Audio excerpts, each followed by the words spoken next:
গ্রাম থেকে আমার শাশুড়ি সরিষা ফুল পাঠিয়েছে। এদিকে কী করা যায়? তারপর ভাবলাম আমার মায়ের শেখানো সরিষা ফুলের বড়াটা করি। সরিষা ফুলের বড়া তৈরি করার জন্য প্রথমে সরিষা ফুল নিতে হবে, পেঁয়াজ কুচি, কাঁচামরিচ কুচি, চালের গুঁড়ো নিতে হবে। কিন্তু বাড়িতে চালের গুঁড়ো ছিল না, তাই আমি চালগুলোকে একটু শিলে বেটে নিয়েছি। প্রথমে একটি মিক্সিং বোলে সরিষা ফুল, চালের গুঁড়ো, পেঁয়াজ, কাঁচামরিচ কুচি, হলুদ গুঁড়ো, মরিচ গুঁড়ো, ধনিয়ার গুঁড়ো এবং পরিমাণ মতো লবণ দিয়ে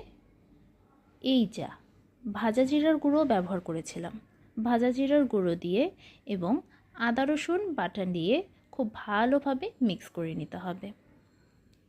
নিজের স্বামীর ওপর যত রাগ আছে সব শক্তি দিয়ে মিশিয়ে নিয়েছি।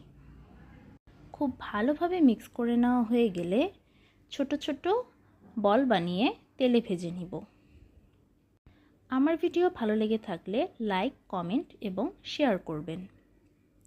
আমি বাড়িতে যাই রান্না করি তাই আপনাদের সামনে ভিডিও করে তুলে ধরার চেষ্টা করি। কথা বলতে বলতে আমার মাখানো শেষ।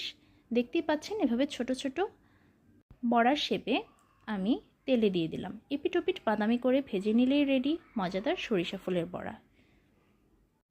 ব্যাস, গরম গরম ভাতের সাথে পরিবেশন করুন মজাদার সরিষা ফুলের বড়া।